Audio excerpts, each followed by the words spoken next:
What did Brian do now?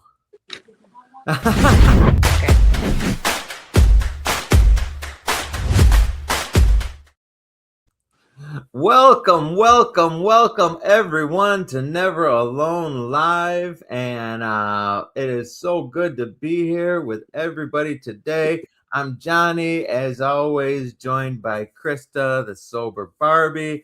And man, so grateful for today. We have our good friend Brian Bodien, Pennsylvania's own Brian Bodien, coming to you live and in effect. Brian, what's happening, dude? How you doing? Man, I'm blessed. My feet are on it and not in it, and meaning the ground. And just taking this whole moment in, just really grateful because I have to say this, but I watched you guys when I wanted to get clean and I couldn't figure it out. So to actually have this moment, it lets me know I'm doing the right thing. So just for a little backstory, we met. Krista and I do a TikTok every morning, right? And we met Brian on the TikTok, and you are out there actively trying to help other people, and I love everything about it. But we're gonna get more into that, but let's start with what was it like being little Brian? yeah, man, I was the youngest of three. I have two older brothers. My dad, truck driver, mom, stay-at-home mom. Um, I think it was normal, right? At one time, I thought it was just a normal upbringing, and sports. That was our football, baseball, wrestling. That was my life. And that's just what we did back then, right? Our parents kicked us out of the house. We weren't allowed to sit in the house. They kept us busy. And they did the best they could do with what we had. And rather than that, it was just, normal upbringing, John.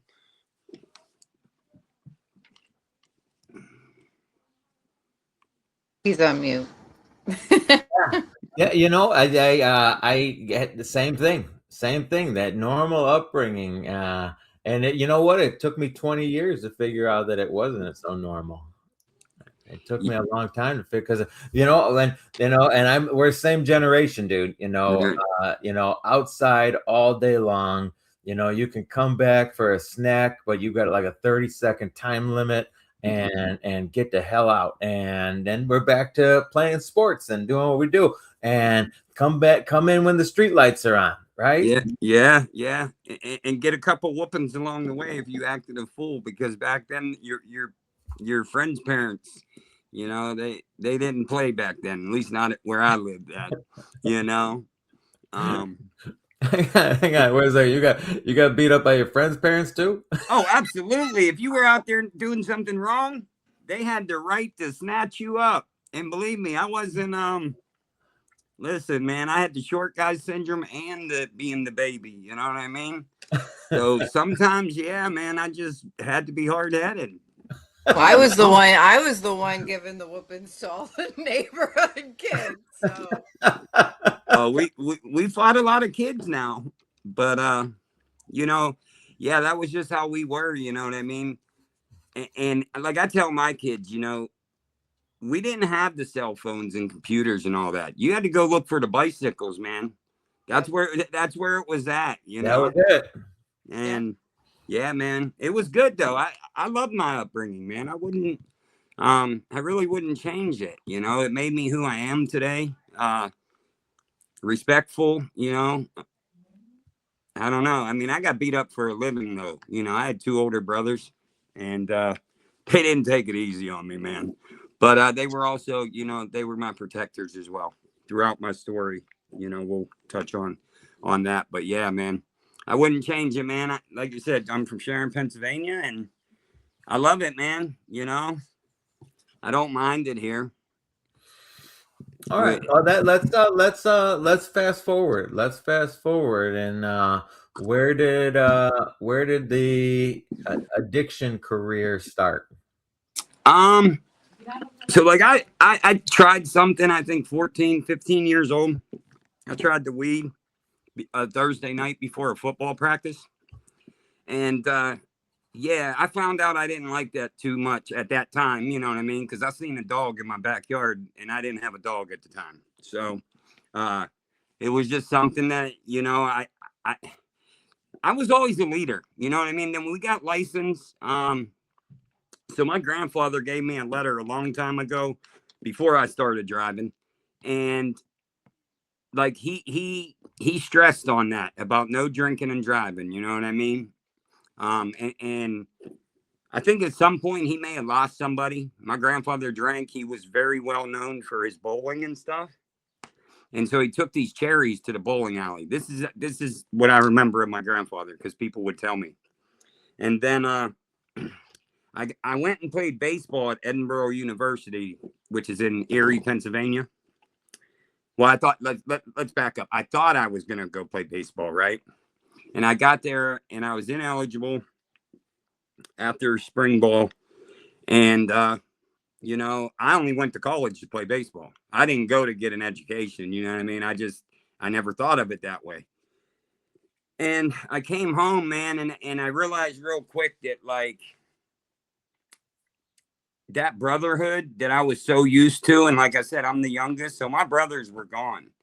And when I came home, you know, the talent is one of the biggest things wasted probably everywhere, but especially where I'm from, everybody ended up coming back home, staying at home, right? But the people that I hung out with, we just ended up becoming products of our environment. That's to keep it simple, you know what I mean? But I had this niche that somehow, some way, you know, back in the day when you sold drugs, you know what I mean? You always wanted that one person, right? You wanted the connection. Somehow, some way, I used to say this back in the day that God's blessing me with this connection, you know? And today I would never say that, you know, but I always found the way. I met a guy out in Cleveland or in Edinburgh from Cleveland. And, like there was a connection there. And we developed the brotherhood when I came home, but we all went to the streets, and, it's sad to say because I'm probably one of the only ones left, man. I know for sure there's one other. And when I say like left, um, most of them are dead or gone, man, dead or locked up. And as far as I'm concerned, when you're locked up until, you get some time out of there, if you get out of there, you're spiritually dead. You're all of that until, that day comes for you.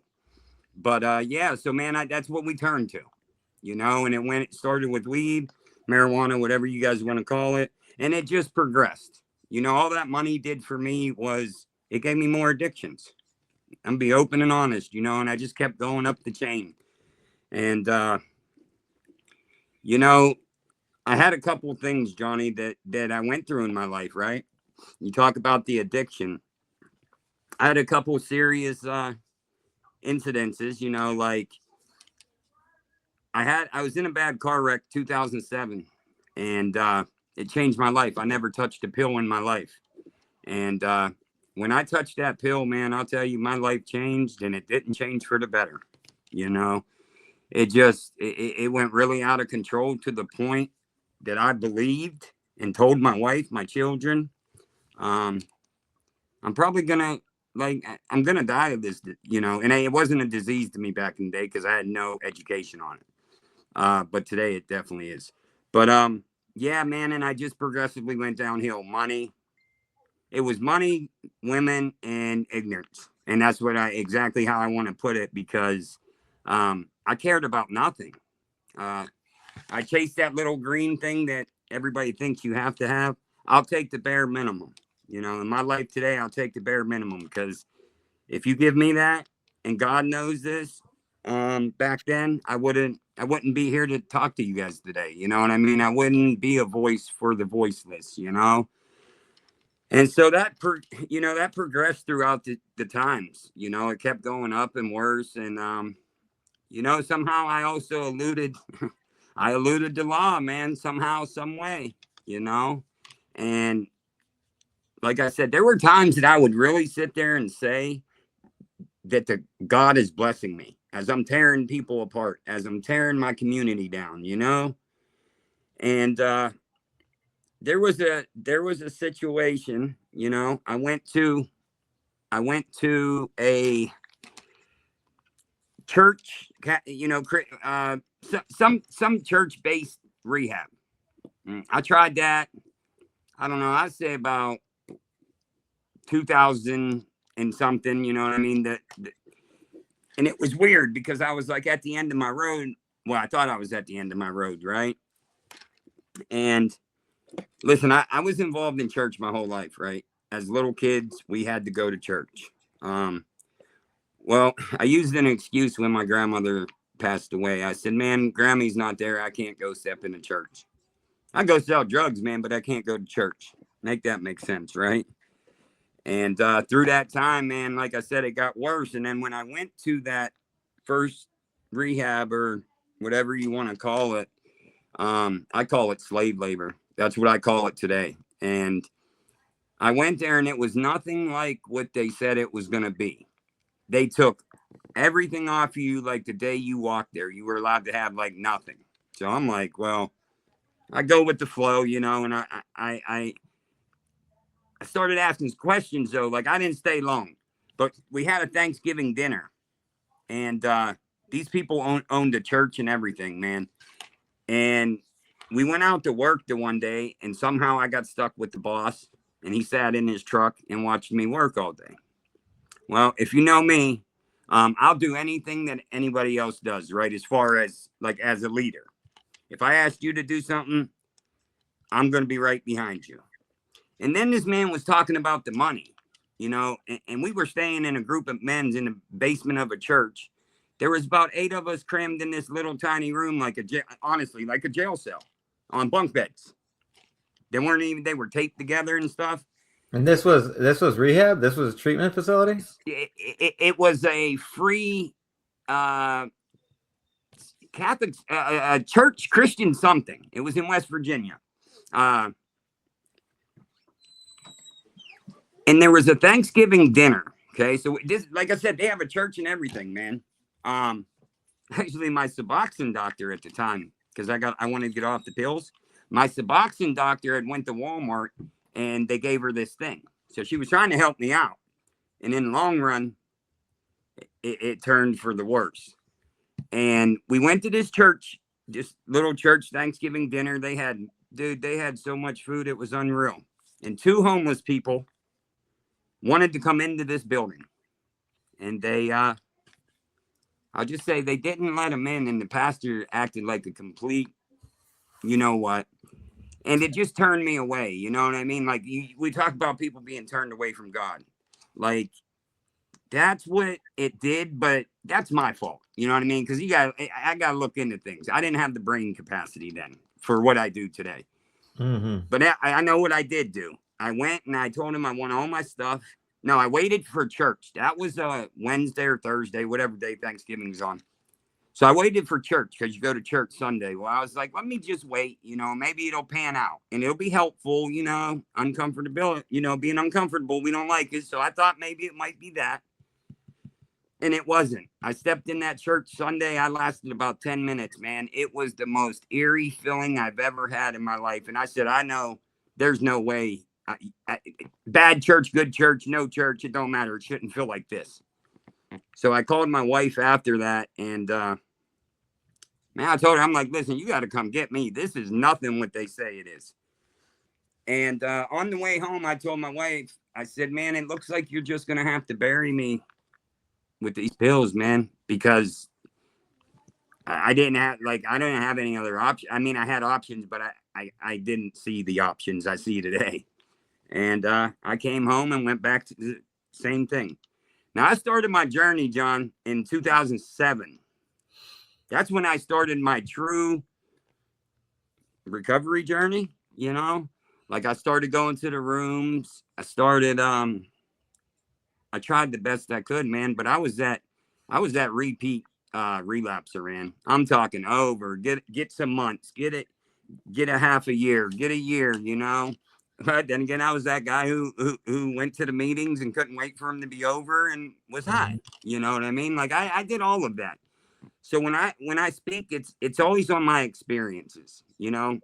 And Well, that's all we have, Brian. Right? Hang on. I'm gonna give 2 seconds. I want to jump over to the comments because we got some friends here that I want to shout out. Our boy Brendan Clark, who and Brendan Clark, he we interviewed him a few weeks ago, right? And you saw that, and then turns out you guys just live down the street from each other where he grew up, and probably crossed paths along the way, dude. Look at how, I mean, how the connections work, right? It's amazing. And then we got Brandy Brandy in the comments, you who can get all. I know you love her, and a bunch of our tiki-taki friends, and I love this, right? This Never Alone Live, what we're doing, and we announce it in the morning, and everybody comes over here, and look at the support you got, Brian. Look at the support you got. Yeah, you got Amber and Jolene and Lauren. They're all here. It's amazing. Look, I got new graphics. It's amazing. Oh, hang on. Look how amazing. You know what's cool too is Brian and I made a connection too. Like my husband, they've like crossed paths. They definitely probably have, but don't Yeah. know it. But Bubba knows his uncle. It's crazy. Yeah, that was something, right? Yeah. Oh, okay. So it's 2007, and you're going in and out. I want to hear about what happened. What happened? What ultimately led to you, putting the plug in the jug? I think there was a few things, like I said, I tried it young, but in that time, like I'll tell you, the first time was a relationship, a girl. I was with this girl a long time, right? That high school sweetheart type deal. And I think this is where I talk about my story being a little different than others. I spent 6 years selling cocaine and never touched it. And then me and that girl broke up. And guess what? I did it once, and I did it once for about 5 years straight until my nose was falling out. You know what I mean? And that's the honest to God truth. And man, I just it all goes back to not wanting to face me and the problem. See, I'm also a SA. It didn't get as bad as it could have, but I had some things happen as a little boy, and I'm just learning that today. That I'm learning that now the last 8 months or so. That's when I understood why I turned to a lot of things. I also say I was born into this. Now, do I blame my parents? You'll never hear me blame my relatives, because my relatives were like, dude, like, you need to knock this off, right? I did have a situation with my father, and I hate to talk about this because like we're in such a positive era today, but yeah, man, there was a time where I was, he said I'd be nothing but a drug dealer and a drug addict.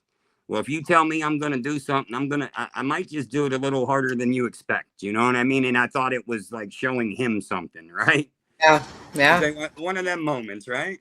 And this is where me personally, I took it, and my dad fought the same demons I fought, period. And this is where that generational curse comes in. That's why I say, like, I was born into it because they all did it. I mean, go back to what I told you at the beginning with my grandfather. I mean, he was known for making these cherries, you know what I mean? Like, so apparently there was something, I would say it was good back in the day, but today I will not say it's good. Because how can anything be good that's taking you from being you, And yeah, man, I just, like I said, Johnny, that money turned me, listen, I came from nothing. I'm talking no water, no gas, no heat. me and my brothers around the kerosene heater, wiping off for school. Couldn't have friends over because there was no lights. My mom doing the best she could do, man. But, you know, she was a stay-at-home mother. Mm-hmm. And I had an uncle, rest his soul, man. He was my everything, man. He got out of prison in 1988. And he looked at me and he promised me he would never go back. Now, that was after 25 years of serving. You know what I mean? And that was like my father. You know, that was my father. I took care of him as well at the end of his life. My aunt passed away, and I promised her I'd take care of him, so I moved him in with me. And but me and him couldn't get along.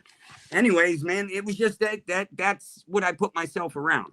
You know what I mean? Well, let's talk about this for a second, because generational curses, I mean, I don't think people look at it enough, because we are who we're around, right? Mhm. We emulate our families, and even if we judge the hell out of them and we say, I don't want to be like that, I'm not going to be like that, it still leads, these things are embedded in our minds, and you know, especially when it comes to solutions, right? It's not the it's generational solutions. And you Oh, I know, like that.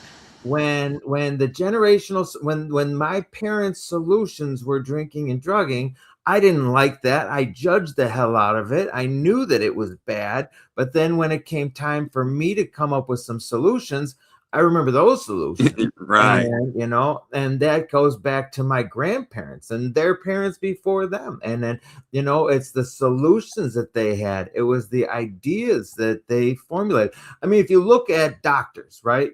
You know, a doctor has a kid and then sends that kid to medical school, and that kid becomes a doctor. And you know, and it's a generational thing. Lawyers, they be lawyers, you know, procreate and have more lawyers. You Right. know, drug dealers and alcoholics, they procreate and they have alcoholics and drug addicts. It's a, you know, and it's more, I think it's more common to be in that frame of mind than the other frame of mind. We always talk about the ones that got out, you know, and you know, I you know, personally, you know, I might have family is riddled with alcoholics and addicts, you know. Yep. And you know, the ones that, you know, got clean, got sober, those were the abnormal ones, you know. Mm-hmm. And so, you know, you're definitely in the right place. Krista, I know you got thoughts about this.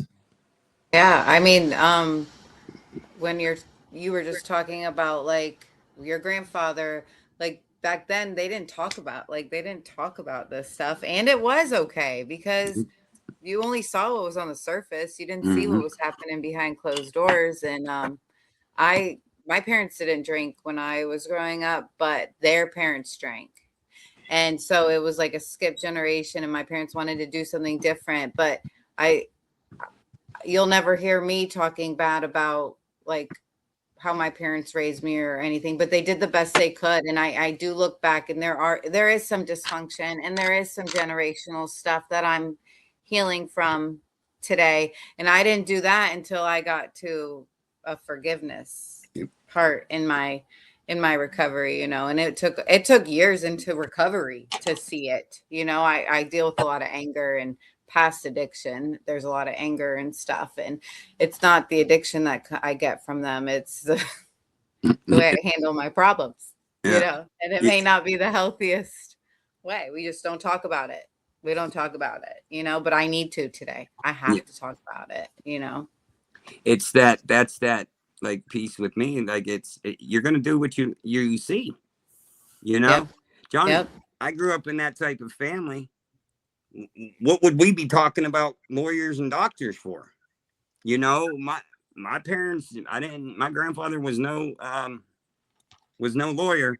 You know, and that's you know, I've had this situation.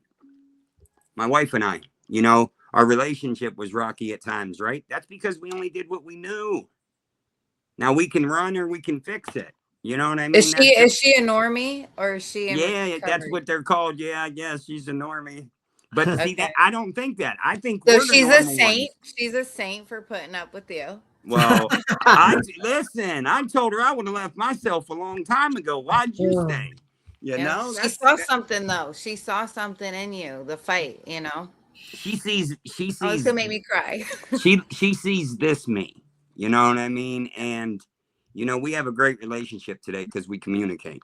You Yeah. know, and listen, we're working on some things too with her, man. You know, and we just talked about this morning. You know, before we did our devotional. You know, and sometimes our significant other, because you know, you see it with yours. I know you do because I just know, and you Yeah. know, it's we can see things for each other that the other one can't in certain situations. You know what I mean?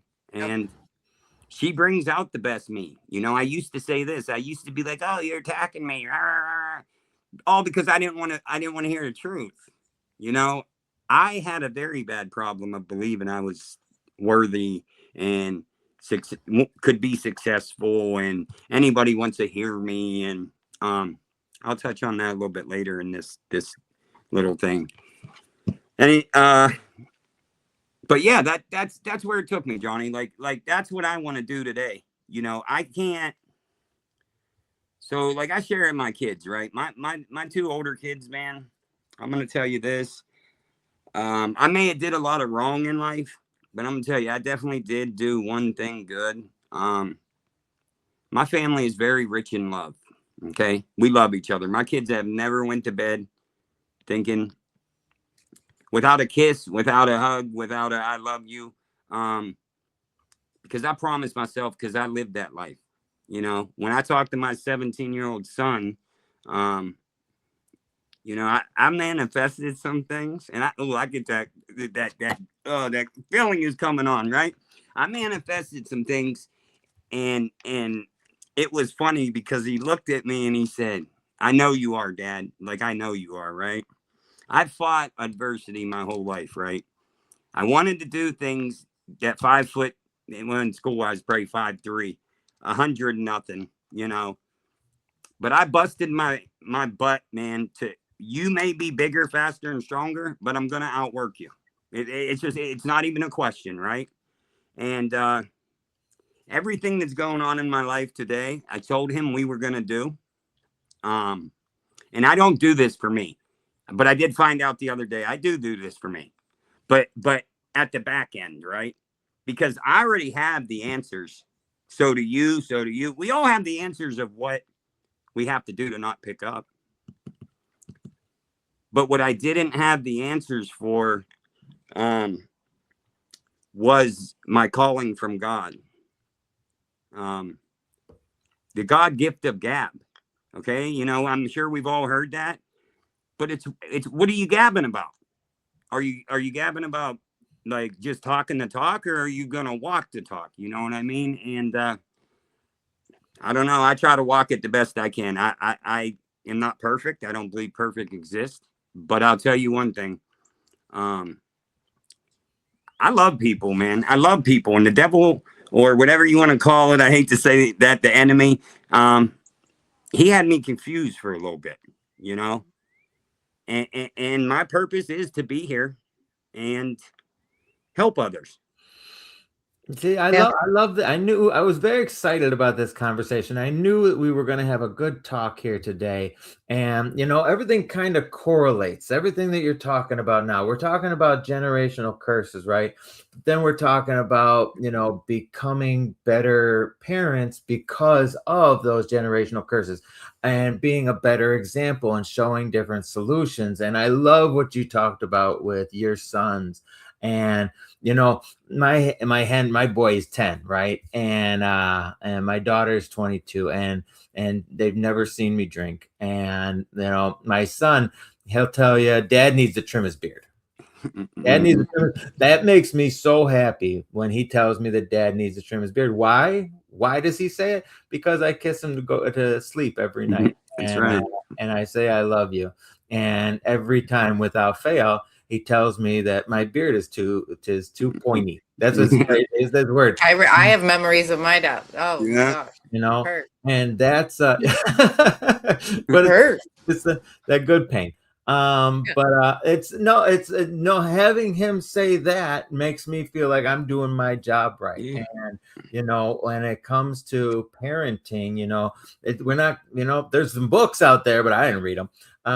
And it says I want to do what I think God would want me to do. And I'm very fortunate. I went to a 12-step program and found a fellowship of some strong people. And I tell people all the time, I'm a good father. I'm a good father. I want to be a good father, but I'm only a good father because I watched good fathers be good fathers. Mm-hmm. I saw them, going to baseball practice and going above and beyond and doing this and being active and being involved. I saw them do that, and that's what I emulated. And it's a big, powerful thing, and the fact that we get to be fathers, we get to be mothers, Krista's a great mom, and those he said something nice about me. won't happen again. Don't get too happy. Look at but that's this is all the things. This is what we should be talking about all the time, right? And what the solution has given us. So let's get into that, Brian. Let's get into that. Let's get into the solution. What do you do? What did you do to get sober, and what do you continue to do to stay sober and grow? All right. Well, there's two little things I want to touch on, if you don't mind. It led me to that solution, right? Yeah, it's your world, baby. No, I just live in it. No, there was, so like I said, I would get some clean time and I'd fall off. I'd get clean time, fall off, right? And this went on for years. And I had these two or three maybe, but they were like life changing, okay? And I went through this rough patch, right? Like this is what changed me, because I went to somebody's house that I knew was supposed to be a friend, right? And first off, if you're out there using, them people aren't your friends, period. I don't care. I have to say it. And I went to get something. I went to get some Coke, and when I got there, it was all chopped up, right? And I hadn't touched it for a long time. But you never forget all of the process, right? And the problem was it wasn't Coke, man. I did it, and bro, it was the worst thing I ever did. It hit my nose, and I said, what the hell is that? That is not no daggone Coke, right? Well, it ended up being meth, and it, not gonna lie to you, man, it sent me into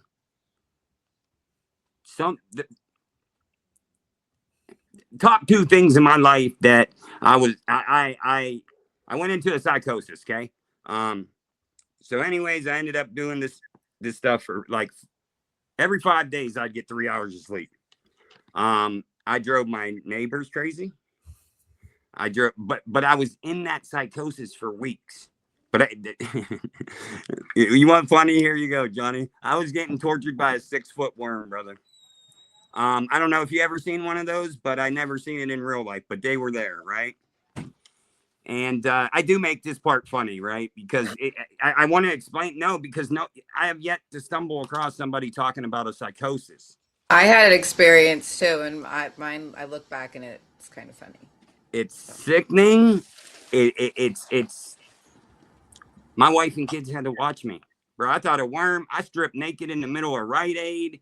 Like I did some things that any normal person wouldn't do. Not saying that I'm normal, but I think I'm a little bit normal. Anyway, so that threw me into a spiral, right? And I was in it, I don't know, probably that was 2022 or something like that. 18, I don't know. Anyway, it don't matter when it was, it's done and over with, right? But so like I got straight after that. You know what I mean? I got straight after that. And then I was off the pills, I was off everything. But my wife spent a lot of money in researching on that, and the only thing that got me out of that, I guess, was a vitamin she put me on this strict vitamin regimen, because when we're pulling everything out of our body, and Like, there's a lot of stuff that happened in that. I mean, but like when I couldn't, my neighbors wouldn't come outside. I mean, they were looking out their windows like they were smoking crack. You know what I mean? Like making sure I wasn't out there. I scrubbed the girl 5 days, 4 or 5 days in a row, 5 in the morning till midnight. Like, you got issues, bro, right? And my wife's saying, "Oh, let's go to the hospital." And this is how Brian thought. No way, I'm not going to go to the hospital. I'd rather be tortured by this 6-foot worm. But I even told God, man, this is where I was at. I said, bro, take me or take this worm out of my life. And as I talk about this today, because I have to, that's why I said, Johnny laughed. Like, this is the laughing part. But we know, well, at least I know, this shit ain't, there's nothing funny about this. You know what I mean? Like, I tell people, you're not going to get a 22-year run. I had 22, 23 years I was out there running and gunning. These kids today are not going to get that. That's why I'm so passionate about it. And then, like I said, I was that repeat offender. And I got clean for a little bit, and I never kept a clean date. I'm going to be open, honest with everybody. I never really kept a clean date, only once in my life, and I'll touch that. But then I started smoking crack, right? I smoked crack at 39 years. I smoked one time for 3 years straight, didn't miss a day. Well, I went into another psychosis. I didn't know crack could put you in a psychosis until I put a freaking ski mask on, 80 degrees, and I robbed my own house. I got to the steps and I look back and I'm like, this is your TV. You're allowed to sell it. I was doing some things that shouldn't have been, you know. I was selling Tide Pods, individual Tide Pods. Listen, I had a whole corner store at my house. Okay. Everything and anything that wasn't tied down could go, right? For real. And my wife walked in. So yeah, the crack story. I cut the copper out of my own house just to get my family out of there because I didn't leave the basement in 8 months. Yeah, bro. Yeah, Johnny's like, oh my God. And then I really want to hear your wife's point of view. I'm just thinking because, you know, these stories, you know, I wrote down, I stripped naked in a Rite Aid because I think we should write a country song. We're going to write a country song called I Stripped Naked in a Rite Aid. Okay. And, they're probably not going to see it. Krista's going to miss us when we're we're going to be on the road, you know, running around singing I Stripped Naked in the Rite Aid. But no, dude, this is, you know, this is only, we're never alone, never again. Right. And, right. You know, you weren't the only one who did this. And, you know, I did a bunch of dumb shit and, you know, and because we have lived this and, you know, can relate, you know, you go talk to a normie and tell them about being chased around by a 6-foot worm. They're going to be like, what are you talking about? You tell another addict, another alcoholic, man, I was on some shit. I was chased around by a 6-foot worm. Yep, me too. Me too. I mean, look at the comments. The comments are. I don't even have comments open online. I'm going to read these comments. So Jojo wrote, I saw snipers lined up in my neighbor's yard. I thought Christmas lights were cops. I have many experiences with psychosis. Amanda, I saw people in the field behind my house and took my pistol out. Woo! Yeah. I went and turned in things I thought were stolen to the cops. And I knew they thought I was on something, but I don't know. I was convinced they didn't, but they definitely knew. They had to have known. Oh, they known something. I mean, they didn't think you were straight at that point. I thought people were in our backyard ready to. We called the cops a lot. Like. Oh yeah. Yeah, they do that meth-induced psychosis is real. You know, the crack-induced psychosis is real. It happens with fentanyl too. I mean, it's psychosis, the same thing, you know. Yep. And this is these. I mean, we talk about these experiences and we make them into kind of humor. Because what are we gonna do? What else are we gonna do? You laugh or cry, man. You laugh or cry. It's real simple. We laugh and we're crying, and we're not a glum lot. So let's we'll put that. I think this is a good thing to talk about. The fact that we do. This is why we do what we do. You know. Right. Dude, I arrested myself twice. I don't even want to. What? Yeah, you want to talk about? Yeah, he did. He did. And Where's you Yeah, know, I arrested myself also twice.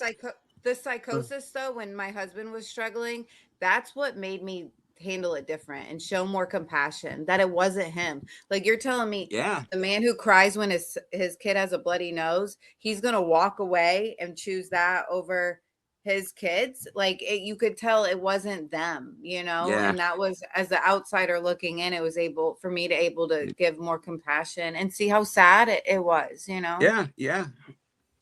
When I think back, man, it is sad. And the last part of this, um, because you guys know me, and the last part was like the crack thing. Okay, it put me. I tried to take my own life like 3 times, man. Um, and that was when,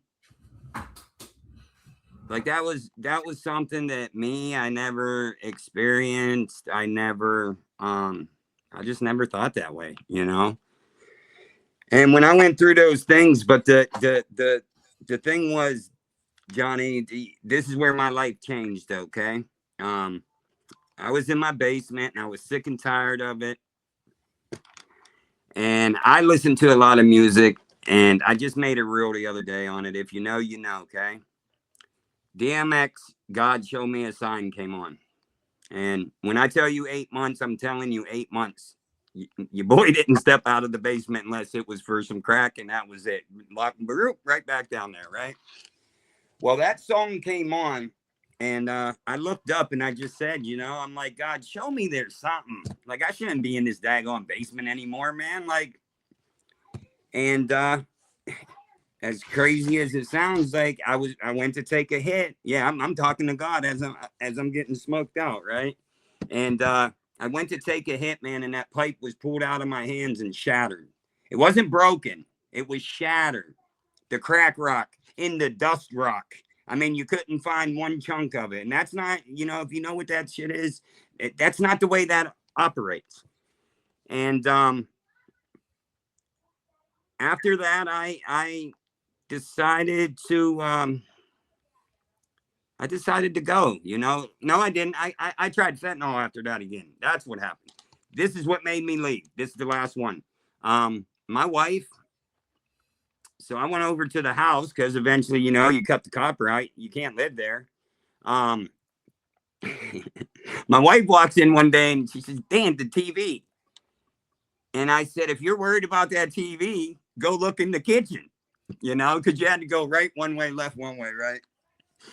And she walks into the kitchen and she's like, "Where's the refrigerator? Where's the stove? Where's the microwave? Yo, I told you if it wasn't chained down, it was out." And you know, that's when I thought I had it figured out. You know, I was done. But I wasn't, man. This is how my addiction went. Somebody called me on April April 10th of 2023. Somebody called me, and I hadn't been selling or anything because I was too busy getting high. You know what I mean? I'm gonna be honest with everybody. And he asked me to get him something. I hadn't smoked to him in a couple. You know, I was smoking crack. Like I said, I was that in-home smoker. You know what I mean? I wasn't going nowhere. I chased my family out of there. I definitely was not having anybody come in. And anyhow, I got this dude some Fetty. Well, that's what they say it is. But yeah, man, when I got him at I don't know what made me think I could do a little bit. This is the day after my 10-year-old birthday, man. I just had a picture pop up. But anyways, so I did a little bit, you know. I guess it was called a match head. And 9 o'clock, roughly 9 o'clock, and I only know this because my wife told me. She checked on me at 9 o'clock, and she knows me. She's like, "Yeah, I'm gonna go back to my mom and dad." You know what I mean? And he'll be all right. I'll see him in the morning in a different state of mind. Because one thing, my wife wasn't gonna fight with me when I was in there because it's not gonna do anything. She's gonna tell me what she had to tell me, but I'm not gonna remember. Well, I do remember. I don't even remember 9 o'clock. I know I woke up somehow. Well, I know how the grace of God. This is where my story gets different. Until from 9 o'clock until 7 o'clock, 8 o'clock in the morning, I was out cold, didn't move. I woke up, my leg was 3 times bigger. You ever heard of rhabdo? That rhabdo breaks in, your poison out of your muscles, go into your body, shuts your kidney, your liver, all of that down, right? And I remember getting up, couldn't put a shoe on, was looking for a cigarette. Cigarette was right next to me, but somehow I didn't see it. But I found a little bit more just that last time on the table. I did it and I went out. And you know, this is something I have to live with the rest of my life. The pain and everything I cause my wife, right? She comes there and I'm gray. I'm not blue, I'm not purple, I'm gray. She said, I've never seen this in my life. Now, this is her words, not mine. This is what I was told, and I'm laying in the hospital. It took like 10 of them. They hit me with Narcan 10 times, which is unheard of. Now they give you, I think, 4 times, and I guess if you don't come back, you're not worth it. God wasn't having it, apparently, you know. And this whole time too, I'm saying that I want to go. I don't want to live anymore. And my daughter just kept telling me, Daddy ain't ready for you. Daddy ain't ready for you. He has a purpose, blah, blah, blah, blah, blah. And me and that girl would argue over God, right? And I woke up in the hospital, and my wife's sitting right here. And I said, what's going on? And you know, remember the old cartoons like Tasmanian Devil and those things we watched, Johnny, and they hit you with the freaking pan and you get the goosebumps? Yep. And I remember her saying, you OD'd. But it was like, you OD'd. You know, that's what I heard. And they didn't know if doctors said they never seen a case like this. Like, they didn't know what to do with me. Life flight me, keep me. But God said, go on upstairs. So I was in ICU. I didn't eat. I didn't hear anything. I didn't talk to nobody for 4 days. I mean, I know my wife came, but I wasn't, you know, I had been capped and everything. And this is the God moment, fellas. This is your hope shot. Okay. You ready for this? I was in that hospital bed for 4 or 5 days. And my wife and mother-in-law came in at 8 o'clock after a 12-hour shift on the 16th. And my mother-in-law is definitely a woman of God. You know, she does, you know, whatever it is. I never heard laying hands on you. And that woman laid hands on me at 8 o'clock. And at midnight, I hit that buzzer for that nurse. And I said, come get this thing out of my, you know what? I need to get up and go to the bathroom. And I did it. Well, I didn't do it. God did it, right? And then the next day, they released me.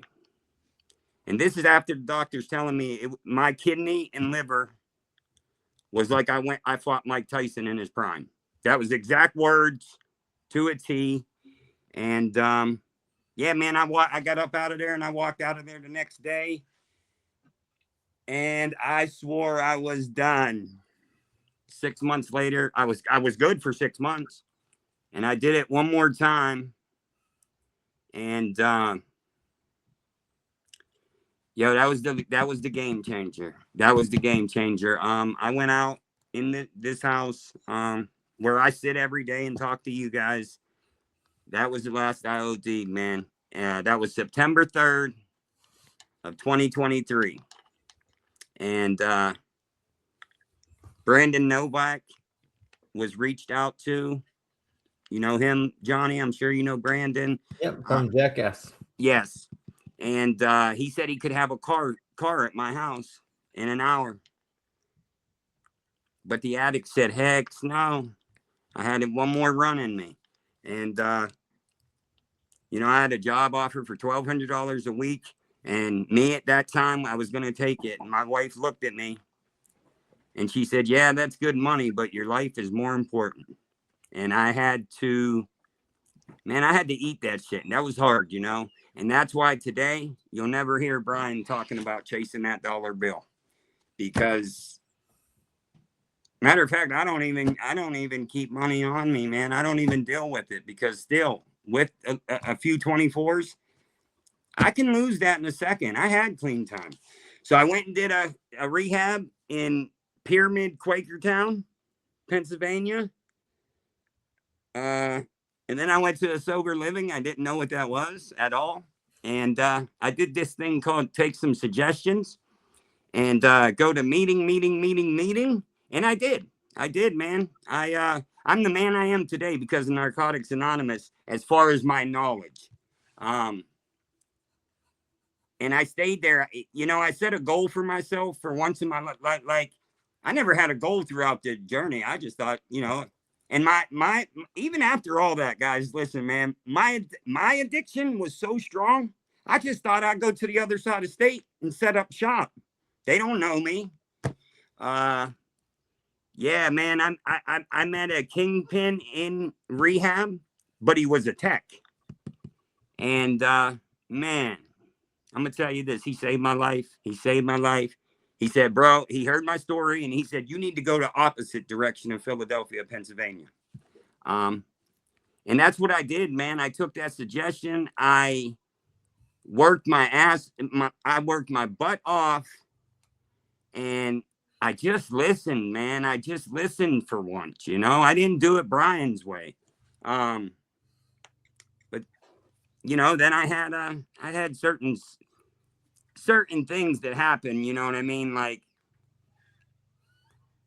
my probation officer in Ohio told me a long time ago, you're unprobationable. So then Brian's mind puts this in there. Well, I'm unprogrammable. Let me try this, and this, you know? And yeah, man, I ran for 5 years from him. But when they did unprobationable. I've never heard that. I've never It heard. sounds like you were one-upping people. You were Yeah. one-upping your whole life.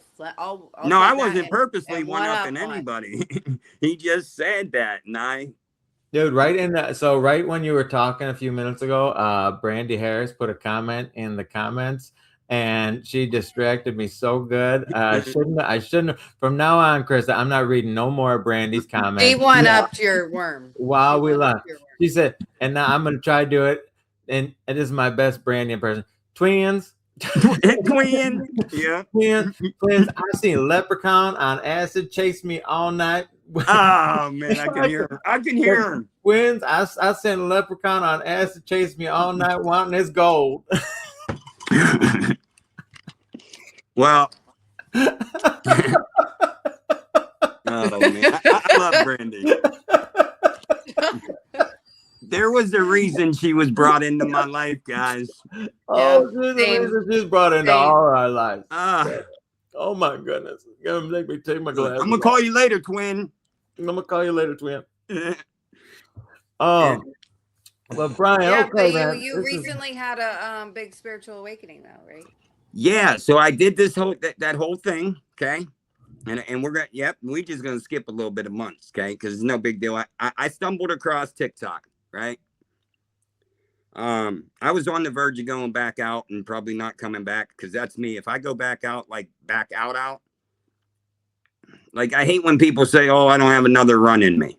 Man, our life was running. They called me Usain Bodien. You know what I mean? Like we ran, and I'm not coming back, bro.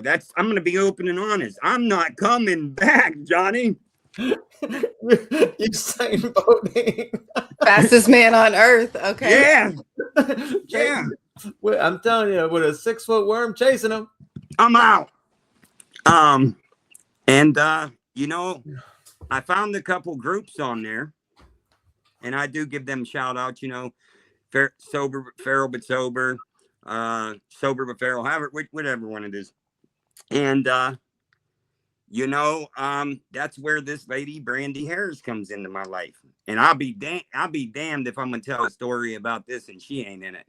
I met her. I usually, as you guys know, I talk a lot, okay, and I'll never forget this day. It was a Wednesday, and somehow, some way, I was getting man. I had all this stuff I was gonna say about the reading.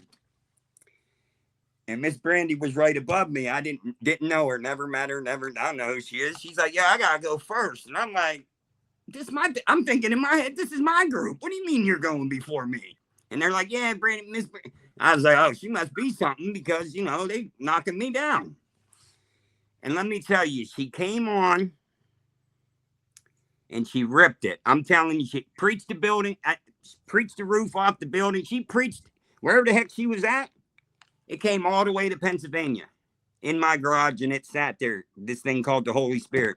And I stood up and my knees were weak. And I swear, listen, this is how it went. And she said, we're having something at 6:00. My husband's coming on. And I literally, here was my last comments, and they were all on there. They said, Brian, you're next. I said, no, I don't even know what happened. I'm going to step out and I'm going to get off and I'm going to enjoy this moment that just happened to me, right? And that's what I did. And I had been in this trying to like figure out the God thing, you know what I mean? Like truly what was going on in my life. Like, why did I get led to TikTok instead of going back to using all these things? And I thought I was grieving. I thought I was grieving my uncle and all them. That's all I could come up with, right? and I find out that I was like grieving the old me, because God was saying, okay, you're not doing enough yourself and you're asking me. And I fumbled time and time again, all these blessings that I asked for.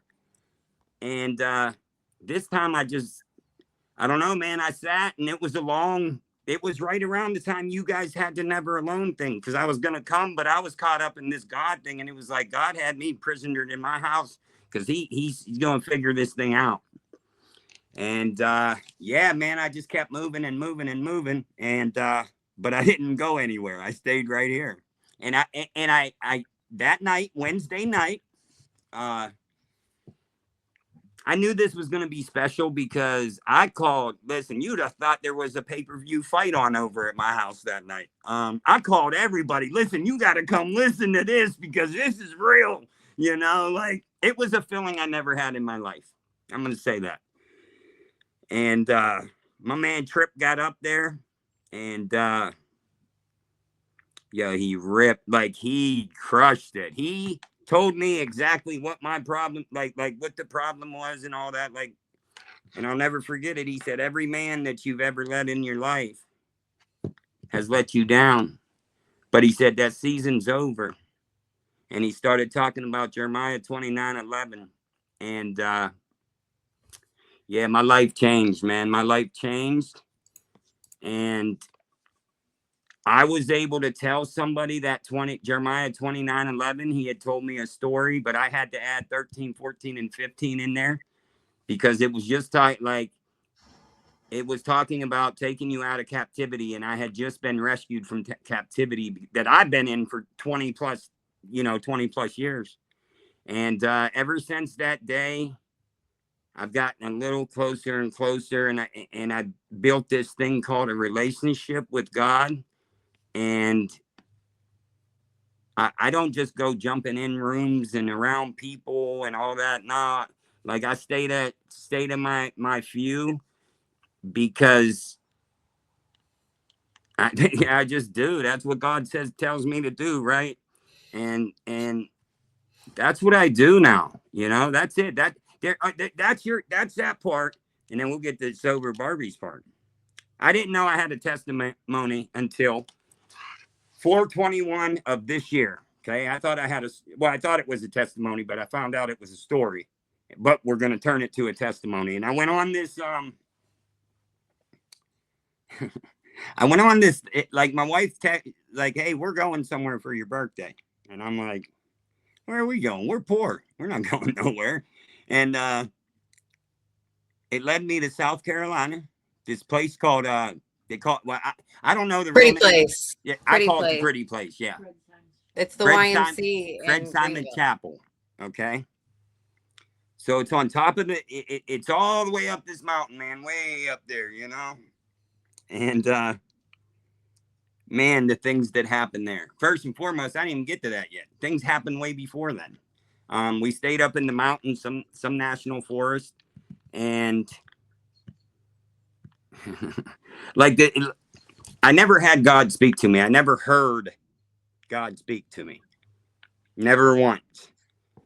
But it wasn't even he was speaking. He laid my whole life out from the time I was young. But it wasn't in words, guys. It was all the things I did. And you got to realize that I didn't know Trip. Like, I didn't know Trip, but I was in the process. I'm still in the process because some things got blocked. But when we left there to go to Kentucky. And this whole thing, it was a spiritual.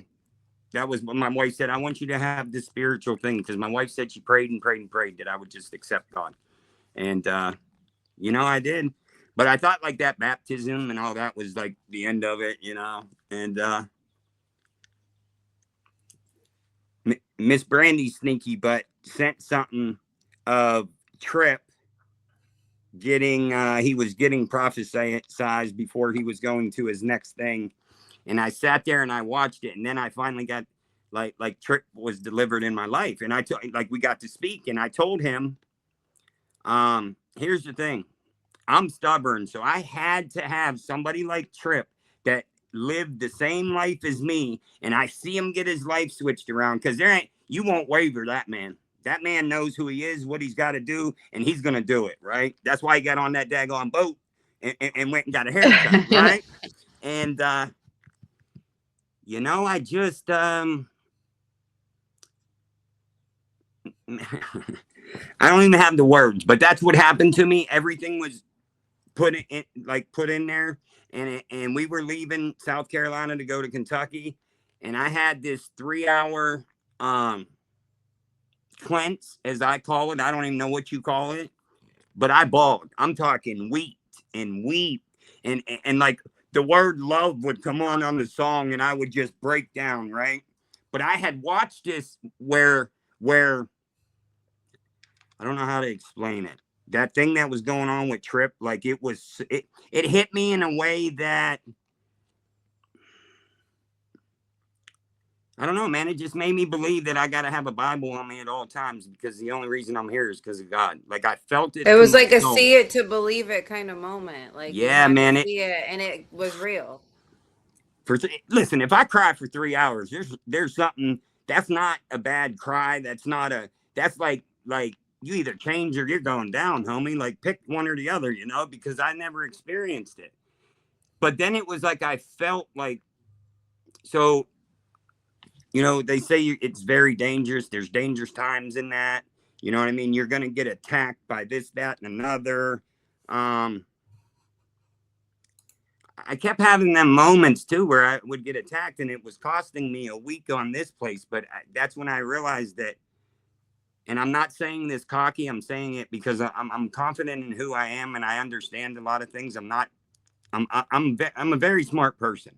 I really am. I'm not, common sense wise, I'm up there. And I seen that I'm bigger than just sitting and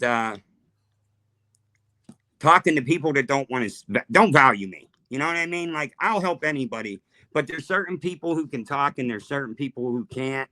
I tested a couple people that was talking, and they were good speakers. And I thought if you would come out of your zone, you could go speak, and they want nothing to do with it.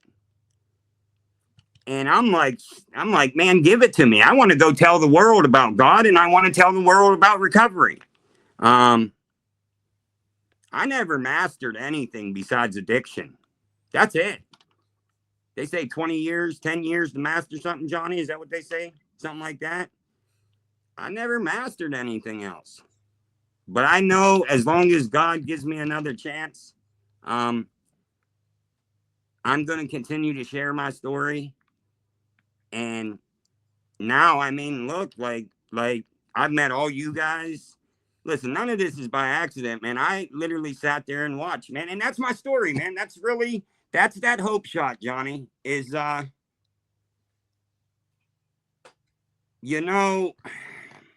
it's just, I'm here for a reason. You know what I mean? And I don't mean to, listen, man, I'm here for a reason. There's no way that little girl that was telling me, Daddy's not ready for you. Like, he's not ready for you. So I stayed stagnant for 20-some years. Like, I don't want to do that today. I want to leave a simple thing called a legacy, just that I would help anybody. I don't care about the money. I don't care about money. I don't care about cars. I don't care about all that, because all that did was get me deeper and deeper in some things I couldn't get out. And, along the way, we started a couple things, and, you know, um, I'm here today, man. And I'm doing it with people that actually like me. I don't have anything to offer anymore, guys. So you can't use me. And, But you do have a lot to offer. It's just not what you thought it was your whole life. Yeah, But now you have more to offer than anything, and it don't cost a dime. it's free. That's why I say, to make somebody smile, it's free, man. To lift somebody up that's never heard it, because you never know what they're going through. Like, it's free, And last thing I'll say is, listen, I made it through something last week or the week before. And this is where I know that I'm favored by God. I'm not telling you I'm his number one, but I know he's in my life. And I battled a lot, right, of that isolation and him sitting you down. And, last week I made it through something with my dad. All the stuff that's going on with him, I'm healing, I'm taking care of him, I'm keeping him, But the devil tried to step in the way, and I think I learned something that, guess what? This time, he didn't get me. He didn't get me. And also, I don't know if it was the devil. It might have been a test from God this time, and wanting to know if you're going to pick that Bible up. So guess what I did? I went and picked that Bible up, recorded a video of me doing, I don't know, my type of Bible study. And, he took me right back to where I started, because apparently when I started reading the Bible, I didn't understand, right? So I prayed to him, and I asked him to give me something that I understand today, and he took me right back to that page, and I was on there just ripping and running, and hey, I understand it to the best of my ability today, and I told the devil, whatever, you weren't going to get me that day, and guess what? I didn't use, man, and I've never been down that road. I always run back to comfortability. And with that, guys, if you got something, it was God. If you didn't, it was Brian. Thank you for letting me share. Thank you, Brian. Thank you so much for coming. Yeah. I was really excited for this conversation today. I knew it was going to be a good one. I knew we'd wind up getting some laughs in the way, and because we can't just be sad all the time, right? If we focus on the negative, we're going to get the negative. If we focus on the positive, we're going to get the positive. And today, we focus on the light. We are the light today, and that's where this is amazing. And you are helping people left and right, whether you know it or not. And the comments, I've been reading all these comments as they've been coming in, and there's just so much love and support from this group, and there's been a lot of people in here commenting, Brian. So I'm just gonna say I appreciate you coming here and sharing and being vulnerable. And I love you, brother. And we're gonna be meeting up here in the near future, which is pretty amazing. Krista, what do you think? I'm grateful you shared all that, and I didn't know the whole Brandy story, and I have to meet your wife. Like, I have to meet your wife. Okay. She's sitting right here. I love her because I can relate a lot with what I went through with my husband, and she put up with a lot more. Yeah. But I mean, you guys both grow with all this too, and it makes me want to cry. So I am crying now. I love it, and I'm grateful we've connected, and we're over here bringing Jesus to TikTok now. We're creating our own little army, so I can't wait to see what the future holds. Anybody who's looking to follow Brian, we put his social medias in the comments.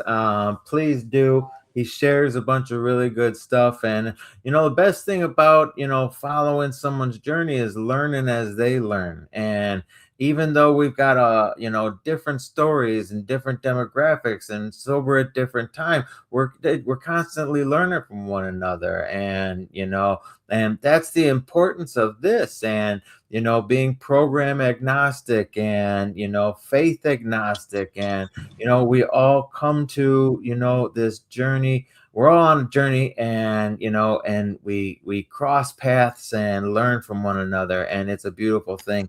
I'm just, one more time, I'm really, really happy that you came on here today, and thank you, thank you, thank you so much, brother.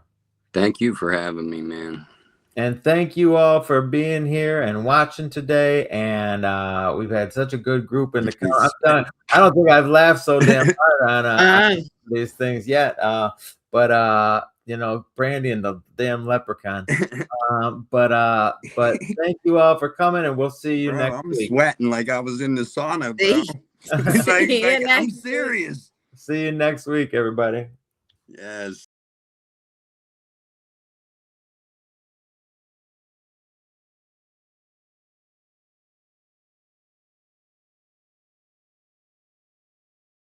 I don't know. That went